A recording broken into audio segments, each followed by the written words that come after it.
Session of the day. This is the inaugural government roundtable. NETL is sponsoring this roundtable on carbon capture, utilization, and storage. I'm Peter Balish, senior economist at the NETL, and where I lead a systems engineering and analysis group. And I'm going to speak for a few minutes and then hand it over to the presider, Andrea McNeamer, who will introduce the panel that we have from across the CCUS value chain. And the first thing I wanted to bring up is, why are we here? We are arguing that cost-effective carbon capture and sequestration for emissions reduction has to include, cost-effective emissions reduction has to include CCUS. You may not be able to see what's on the graphic here, but the lines that go up at a very steep rate is the amount of emissions reductions that you can get from solar or wind. And the reason it's cost of electricity goes up after reaching 25 or 30, in this graphic 40% reduction, is the amount of curtailment that happens as you overbuild the renewable sector.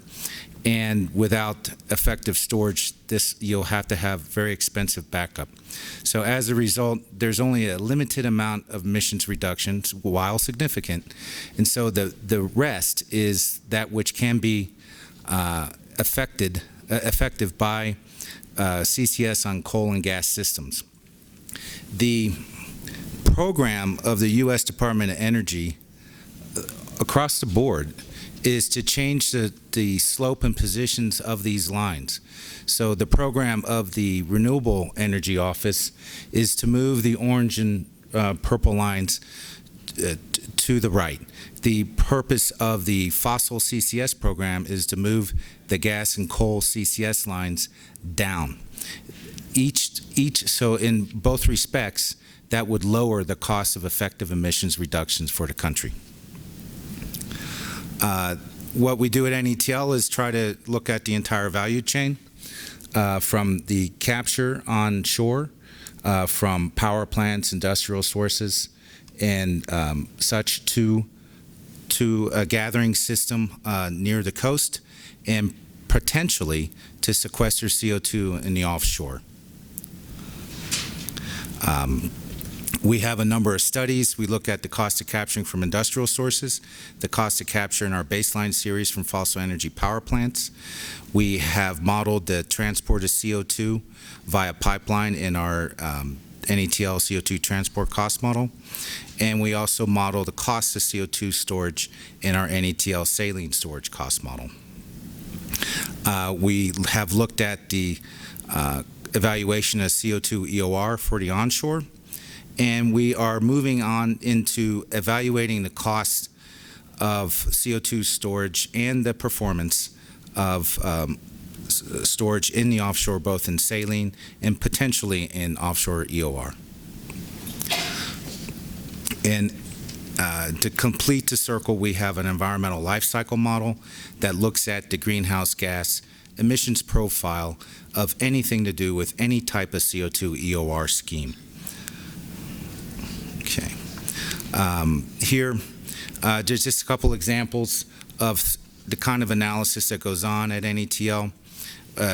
There's comparative analysis that looks at various integrated CCS costs from the point of view of source. So do you have a number of power plants or industrial sectors in the upper Midwest, and should you try to use the storage capacity in the Mount Simon region in the Midwest, or should you put it in a pipeline and ship it down to the Gulf Coast? We have labored to produce what we call the quality guidelines for energy system studies at NETL, which puts forth a framework for analysis in which we ask people to either use what we put forth or document how they differ. What we've done in the recent past is look at potential CO2 resources in Colorado, look at the regulatory impact between Class 6 and Class 2 wells, the amount of water production, produced water that comes out, and how to manage that. and a number of important regulatory concerns that really have an effect on the permanence and monitoring of CO2 in underground storage. What we're here to discuss today, though, is the possibility of, in part today, is both onshore CCUS and offshore CCUS. In the offshore, NETL is proposing that we take a look at the potential of offshore CCUS to enable a CCS ecosystem along the Gulf Coast that would look at oil fields that are in the offshore, the existing hydrocarbon infrastructure, the capacity for CO2 storage, and the various options for transporting CO2 from sources along the coast to potential sinks in the offshore. A potential CO2 EOR system in the deepwater Gulf of Mexico could pull together an entire system of sources, whether from industry or from power, potentially repurpose existing infrastructure in the Gulf Coast, avoid decommissioning for certain rigs and platforms, and tie this together in an integrated ecosystem for CCUS. There's competition for leadership in this, as some of you may have heard from our Norwegian friends who have a Northern Lights CCS project where they're attempting to do a similar thing, and in fact they are several years ahead of us in that they've been sequestering CO2 in offshore for many decades now. But what they're trying to do is extend that to a North Sea-based industrial ecosystem for CCS, in which they would take captured anthropogenic carbon dioxide from industrial sources and bury it in the North Sea. So I tried to bring up a little motivation, and now I want to introduce Andrea McNeeber, who's the program manager, technology manager for CCUS, for carbon storage in particular, at the National Energy Technology Laboratory. And she will introduce the panel and carry it off from there. Thank you.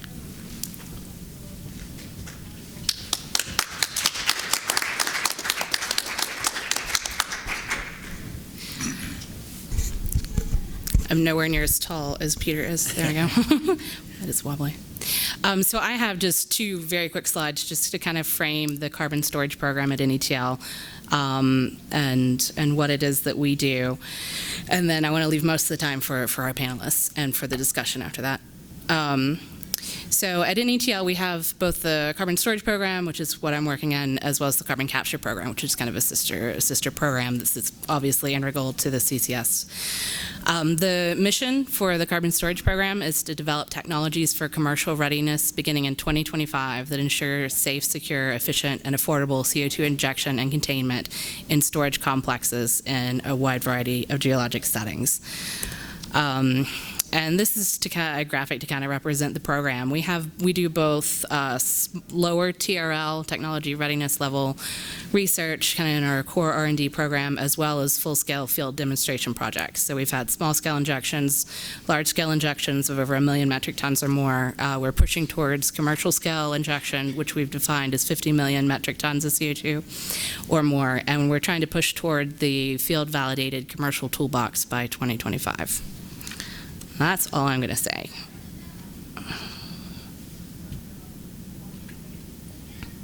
All right. This one work? Yep. Okay. So, Justin, I'm sorry, I couldn't remember your title, so I had to grab my paper. So our first panelist to speak is going to be Justin Ong. He is the program director at ClearPath Foundation.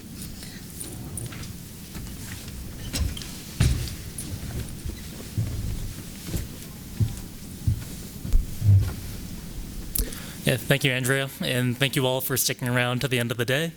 I think we're going to have a pretty good conversation around carbon capture and just some of the updates that have been happening in the industry, because they have been pretty significant. I'm with ClearPath. We are a think tank foundation hybrid based out of DC, with the goal of accelerating and demonstrating breakthrough technologies that we feel are needed to achieve significant emission reductions. And carbon capture is one of those technologies. So just want to make 3 points. One, carbon capture is and has been here. I think oftentimes people not in this space see carbon capture as a theoretical technology. And I'm going to point out a few examples along the way to try to drive home that point. 2, it's a pretty critical technology to achieving significant emission reductions. And 3, there's some pretty strong bipartisan support in Washington, and can elaborate that in a little bit more detail. So I stole this map from the Global CCS Institute. It's from their 2018 status update, and it shows the types of carbon capture projects that are either in operation today or planned. And the good news is it's already outdated. There's more projects that have been announced since then, and in large part due to the federal policies implemented here in the United States. So zooming in on one of those projects in particular, this is the Sleipner project in Norway, captures 1 million tons of CO2 per year, and they've been doing it since 1996. This is the Archer Daniels Midland plant in Illinois, captures 1 million tons of CO2 per year, and they've been doing it since 2017. The Petronova project, based near Houston, and they capture 1.5 million tons of CO2 per year from a coal power plant. This is a direct air capture project based out of Switzerland. They're capturing CO2 directly from the air. Still pretty expensive, but they've figured out how to do it. And each one of those little fans that you see in that matrix up there captures 50 metric tons of CO2 per year and feeds it into a greenhouse to grow crops. So pretty exotic stuff, but we're figuring out how to do it. And new technologies are on the horizon. Cheaper technologies and more reliable technologies. This is a picture of the National Carbon Capture Center. It's a Department of Energy, Southern Company collaboration, and it's been around since 2009. They've tested over 60 technologies. Some of those have been commercialized. Some of those are in the process of being commercialized into projects in the United States. And lastly, this is the Net Power project, also near Houston. They're testing a new power cycle that uses supercritical CO2 instead of steam in an oxy-combustion process. And pretty much the benefit of that is you don't have to do any back-end capture. It's all integrated within the system. And because of those built-in efficiencies, they think that they can generate power on par with natural gas combined cycle units. So some things to look forward to in addition to some projects that have already been demonstrated for years. So on to the second point of why carbon capture is a pretty critical technology in meeting emission targets. This is just one chart from the IEA. It shows on the top line there our business as usual baseline projections, even after incorporating our Paris targets and Paris commitments. And as you can see, we're on a pretty business as usual path. Emissions are expected to increase. And in order to get to 2 degrees, we have to follow that darker line on the bottom. And even though carbon capture isn't the silver bullet, it's a pretty significant solution within the IEA solution set. They see 2,300 million tons of CO2 being sequestered per year by 2040. And for a sense of scale, that's about maybe 1,500 to 2,500 CCS projects, so at the commercial scale of some of the projects that I showed earlier. So in order to get to these targets, we need to start deploying CCS at a scale that we haven't in the past, and building on lessons learned from those earlier projects. And the reason is Pete kind of touched on it earlier, is carbon capture can provide some of the firm power requirements that grids need for reliability. And there's also some spillover benefits to the industrial sectors where transitioning to renewables or other types of zero carbon sources are pretty difficult to do. So just hammering home on that point a little bit, this is from the IEA again, and it shows our emissions in 2017 to 2018 actually increased despite some record penetrations of renewables and energy efficiency. I won't get into the graph, but that's the main takeaway. And lastly, touching on the bipartisan support within Washington. We work primarily with conservatives in DC on developing clean energy policy, and there's no lack of interest. From Rick Perry to Coal State Senator John Barrasso, they've been pretty critical in getting supportive policy passed, including an extension to the main carbon capture credit that has stimulated a lot of new interest within the industry.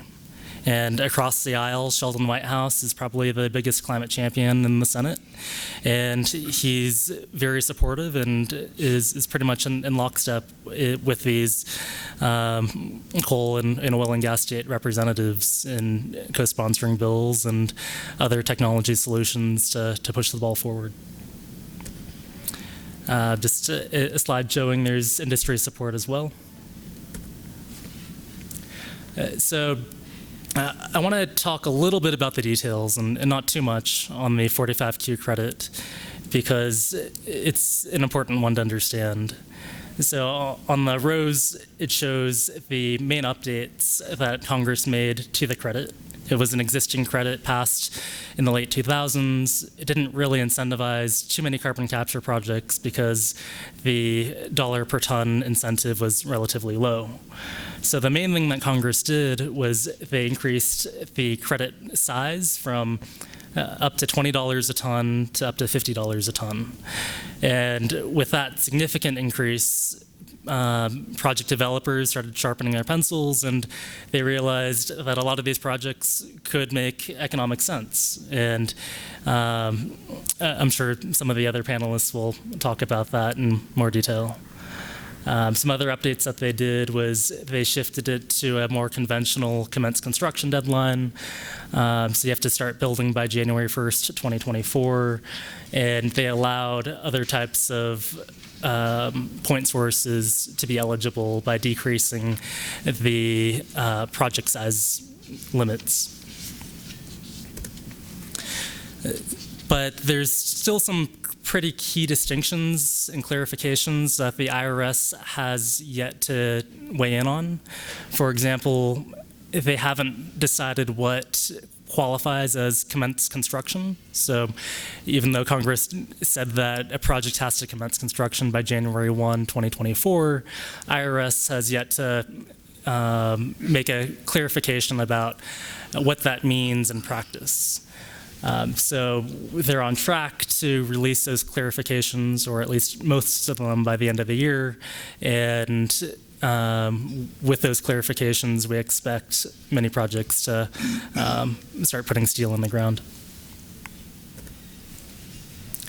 And shifting away to some more emerging carbon capture policies on the Hill.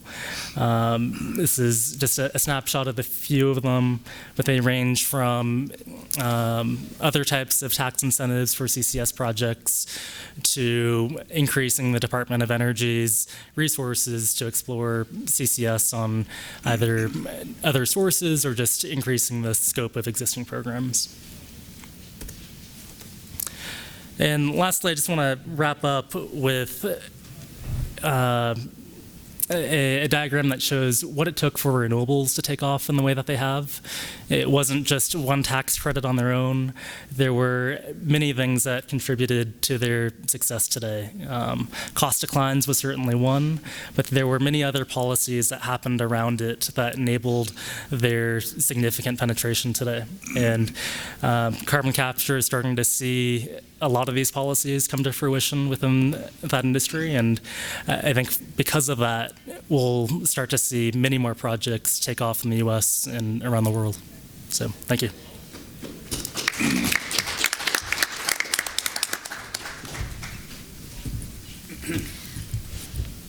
Thank you, Justin.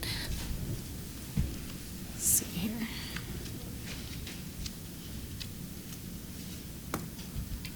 Okay, so our next panelist is Velo Kuskra. He's the president for Advanced Resources International. Okay.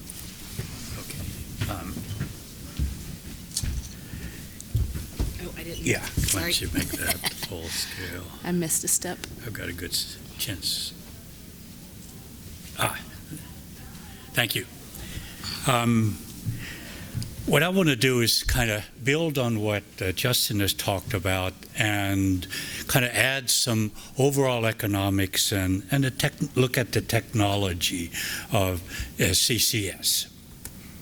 And this serves really as my outline. I'm going to take a little look at the point sources of CO2 because that's where you want to apply CCS. I'm going to spend most of my time on looking at utilization storage, whether it's storage in geologic formations or enhanced oil recovery. And I'm not going to talk about high-value products, or there is serious work underway on that as well. Okay. It's important to kind of take a look at the whole range of areas where you would, or sources of CO2, you know, in relatively high concentrations of CO2, 11 to 14% out of a coal-fired power plant, something less than half of that in a gas plant, and then there's also discussion of air capture.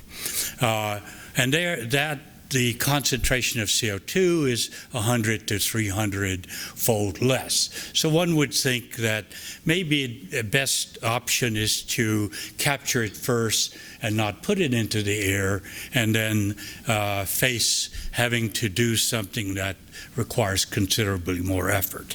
On the bottom line are what I call the low-hanging fruit. There's the natural gas processing, ammonia plants, fertilizer plants, ethanol plants that already have capture on them where there's a market for the CO2. And then a big topic, the cement and the iron, steel plants, waste incineration.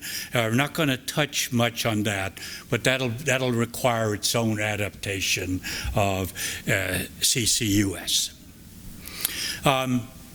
Justin introduced the 45 tax credit, and our view, and I think many of others, is that these are motivating the electric power companies and other investors to really re-examine their business models for CCUS and looking how it's going to change dispatch, what is its value, how you monetize it, and along with several authors from Southern Company, we kind of have a more detailed presentation of this in a paper that just came out from the Wiley Journal of Greenhouse Gas and Science Technology. And I want to touch on a couple of small aspects of it.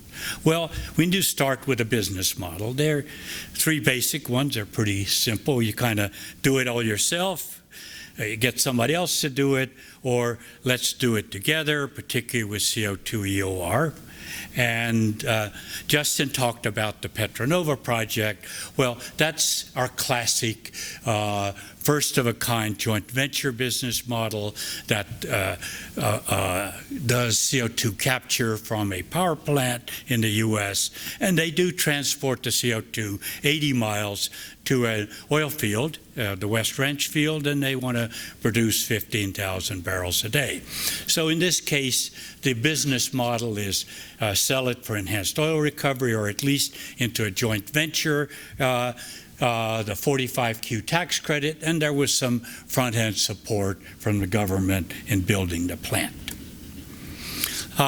So to kind of going forward in assessing the business model, there are several things that are important to know, and I'll come back to the top one in a minute, but what's the cost of CO2 capture? What's the cost of storage? What does taking it to EOR add in terms of its value?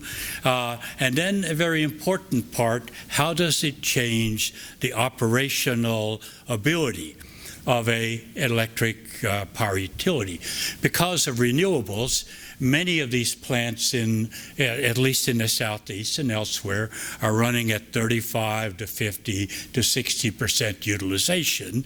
And that's because their marginal costs are higher than almost free solar or wind power. And as I'll show you, the 45Q tax credit changes that dynamics. And as part of that, I'm going to show you, and I won't walk you through all the numbers, it's available in the paper, but basically this is a 400 megawatt unit of a larger power plant system, and without capture, its ability, I'm dispatching it around 60% of the time, and it makes about $10 million of net revenues per year. You add CCS to it, capture to it, and what happens, of course, is the fuel and the operating costs go up, but it does produce basically over a ton of CO2 per megawatt hour, and so you're getting $54, 50 times 1.09, and that actually makes the marginal cost negative, just like the renewable tax credit makes the production of wind and electricity negative. And with that, then two things happen. One is, of course, you get more money and you can dispatch more. And so, so the plant now makes about $140 million of net revenues per year. Big part of that is from the tax credit, but an important part is from the increased dispatch. And so that's about $130 million per year more than without capture. And over 12 years, which is the length of the tax credit, it would generate somewhere between $1.1 and $1.6 billion, depending on the discount rate that you use.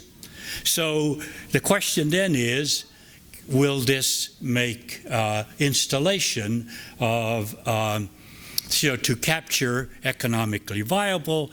And I've taken two studies, one that was done up in Canada on the Shan CCS facility, kind of the follow-on to Boundary Dam, those of you who follow this, and another study done in Australia to look at retrofit, and these are the most recent ones, retrofit of CC or capture to an existing power plant. And if you kind of go through the conversions and all of that, you find that it's costs about $1.1 to $1.2 billion to put in the capture plant. And so you're pretty much neutral in terms of the revenues you get versus the capital costs that are required to do it. So there is optimism that both with the existing tax credit and hopefully some enhancements to it, that it will begin to motivate what I would consider at scale CO2 capture. And that's the term that you heard talked about at the earlier session on decarbonizing electricity. So, okay, so now there's going to be CO2. Where do you put it? How much does it cost to store? And I really want to give some kudos to the Department of Energy's Carbon Safe project. This is done jointly here with Mississippi Power, a part of Southern Company. It's in the Gulf Coast, and you can see some of the tests that have been done that preceded this work, and the main project is in East Central Mississippi. It's a world-class storage site. There are 3 high permeability sand reservoirs that are stacked, and it has a storage capacity of about 1,000 million metric tons. So think of it as 30 years of storage of 30 million metric tons a year. We just looked at a small piece of that in more detail, assuming that you could take 3 million metric tons here from one of Southern Company's plants.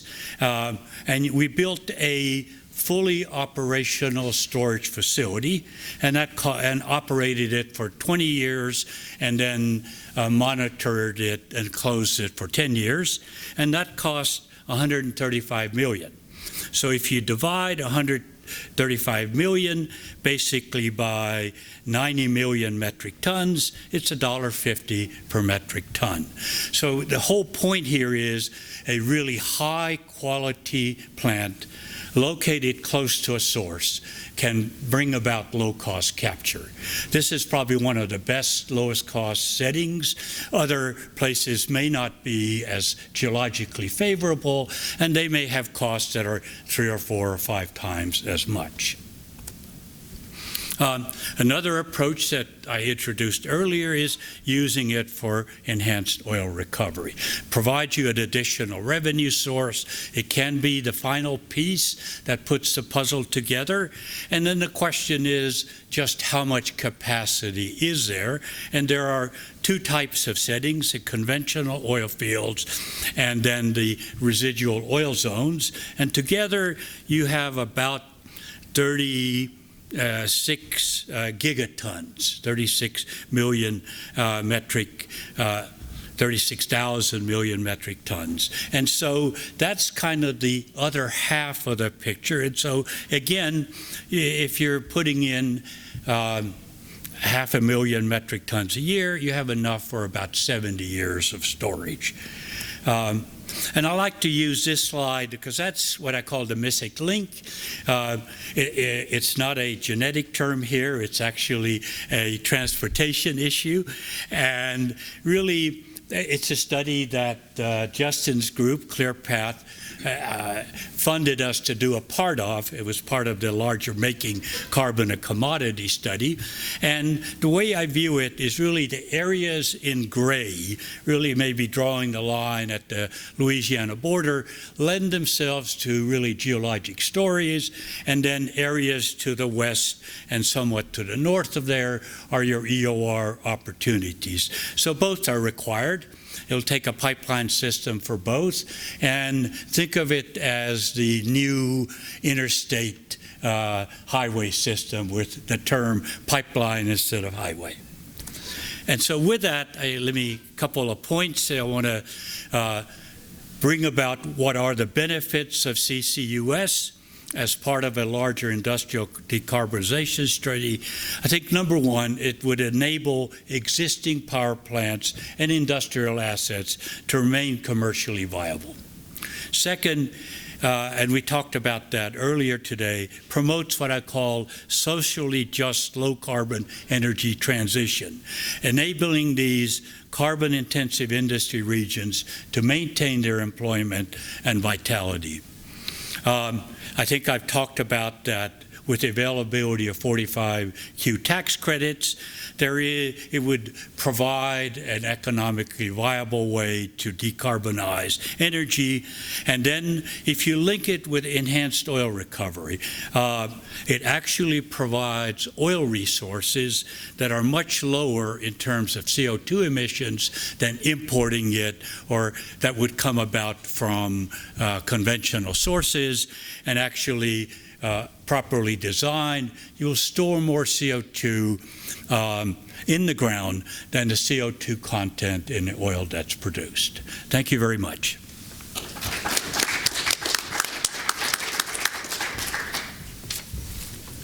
Thank you, Vala.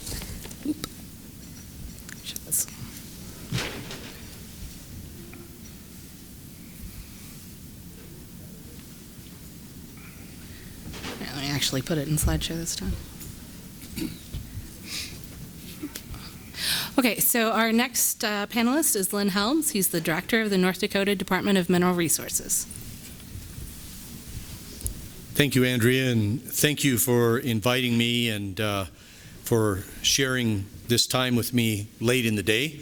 I want to help you put on a different set of spectacles or glasses, so to speak, and have you look at carbon capture, utilization, and storage from the perspective of a hydrocarbon-rich state or province. What does this look like when you look at it from the perspective of a state like North Dakota? To give you a clue what kind of a state we're dealing with, first of all, this is the type of energy that we produce and export.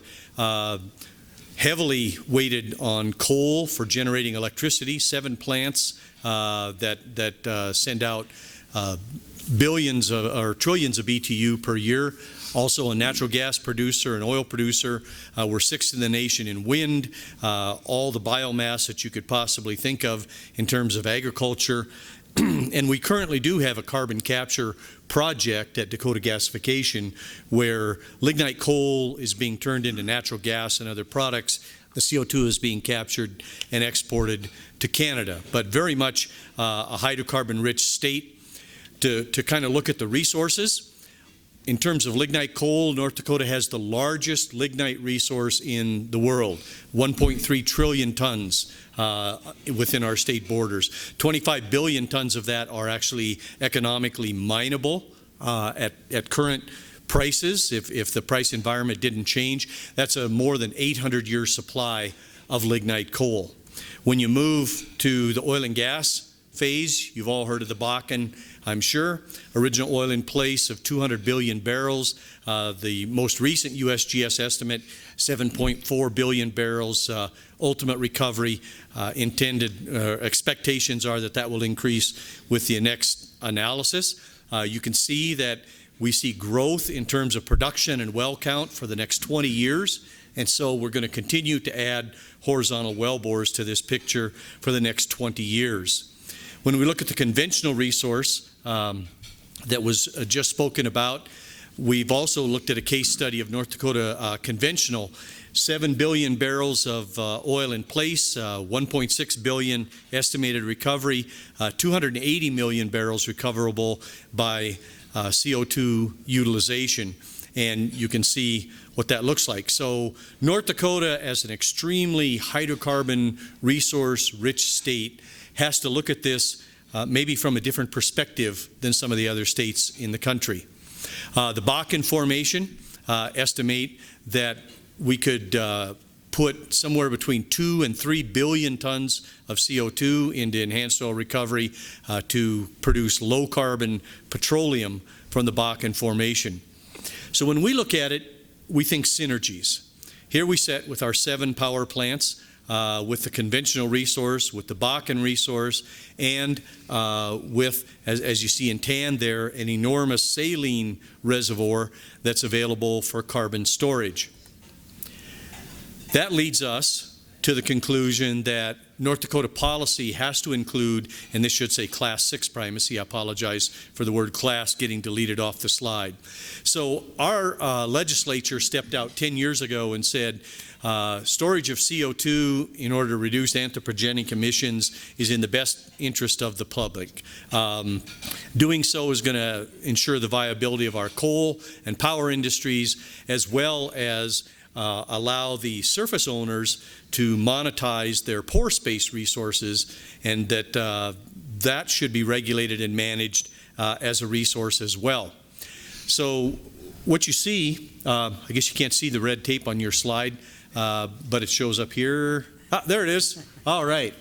So the non-Class 6 primacy regulatory regime sets up a federal regulatory regime somewhat duplicated but overlain by a state regulatory regime, and it really ties the whole process up in an extreme amount of red tape that doesn't allow project development to go forward, or it deters project development. The solution that we found was North Dakota Class 6 primacy. Also, in talking to our industries, there were two huge concerns that they had that were lacking without Class 6 primacy and the state of North Dakota stepping in. And so we really focused on regulatory certainty. Number one, how are we going to deal with pore space ownership? We're going to emplace carbon dioxide into someone's pore space for thousands of years. How are we going to deal with that ownership? And then secondly, what's the long-term liability for the stored CO2? There's no provision for that in the federal regulations. And there is no institution on Earth or insurance company on Earth that will insure something like that for millennia. I think the only institution that has existed for over a millennia is the Catholic Church. And they're not in the business of taking on liability for stored CO2.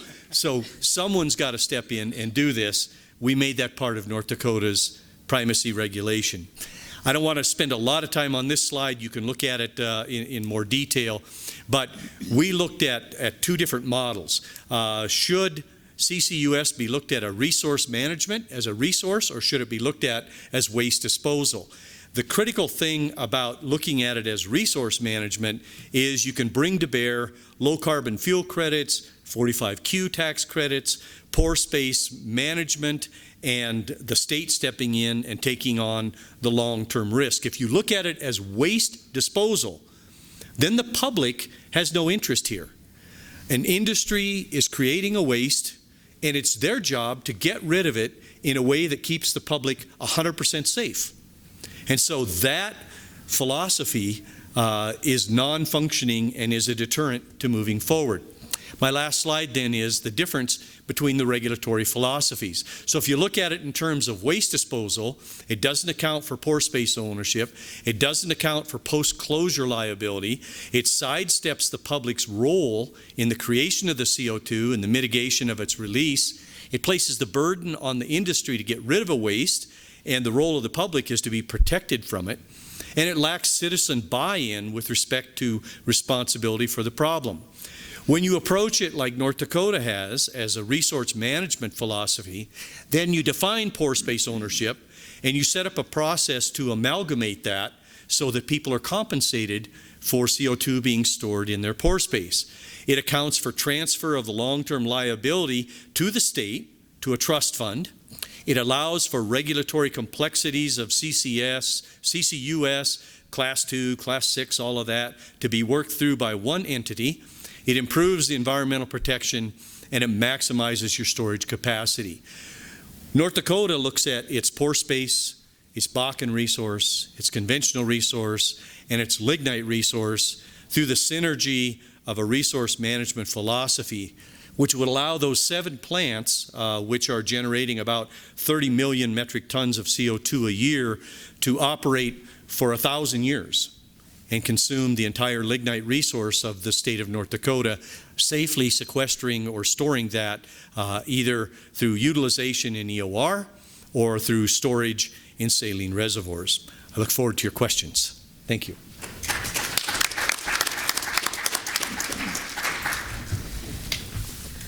Okay, and our last panelist, and then go ahead and be thinking your questions, is Joseph Thom, the Director of the Renewable Energy and Environmental Finance for Wells Fargo. Thanks. And thanks again for everybody who stayed here to the bitter end. Always the last panel at the end of the day. The last time I was doing a panel that was kind of about the same amount of time, it was several years ago, and it was in Paris. And this is not unusual for Paris, but there was a transportation strike. And so literally, as we got up to our panel, everybody was making their way out of the city because of the transportation. I think there was 4 people left in the audience. So I thank you very much for staying and listening.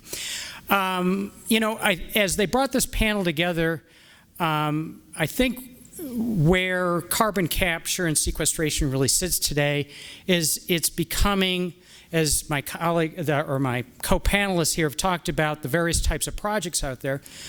But I think the thing, these projects are not only viable and doable and important, but I think particularly with 45Q, they're financeable. And I think the 45Q update in terms of the per credit really make a much broader spectrum of CCS projects commercially viable. Where the financing sits, and I sit within the Renewable Energy and Environmental Finance team, and our bread and butter over the last several years has been off the back of primarily wind and solar projects.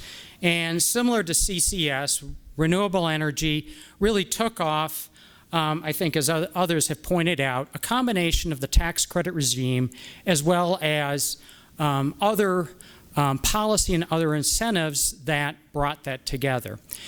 And I believe that as we look at in the future for opportunities in the environmental finance space, we believe that CCS will be one of those areas that we can deploy capital into the environmental finance space. So I think when you look at financing these types of projects, the cornerstone is 45Q. And a couple of people have mentioned 45Q. And to talk a little bit more about 45Q and why it's important and how it makes it financeable by folks like Wells Fargo and other financial institutions and investors, is the credit stream, this value stream that now is available to these projects really makes something that you can, with a certain amount of certainty, finance against. You can provide a substantial amount of upfront capital, as well as the credit process would allow you to continue to provide financing over the life of this project. The form that tax credit financing takes, for those of you who aren't familiar in the U.S., there's sort of a it's a term of art. It's referred to as tax equity. And tax equity means investors like Wells Fargo will come in and actually invest equity into the project. And why do we invest equity in the project? The nature of 45Q and most other tax credits are, the credits are available to the owner of the project. Same thing in 45Q. So in the case of 45Q, you have a carbon capture sequestration project, and the owner of the project is able to claim those credits. Well, why do banks come into that role? Well, two reasons. One is the parties who are developing these projects, one, need a source of capital in order to build those out, and two, tax credits are great, but credits can only be utilized to the extent that the party who receives those credits has a U.S. tax liability. So simply said, if you make enough money in the U.S., you can claim credits. If you're a developer and developing in this space, you may not, the party who's developing the project or sponsoring the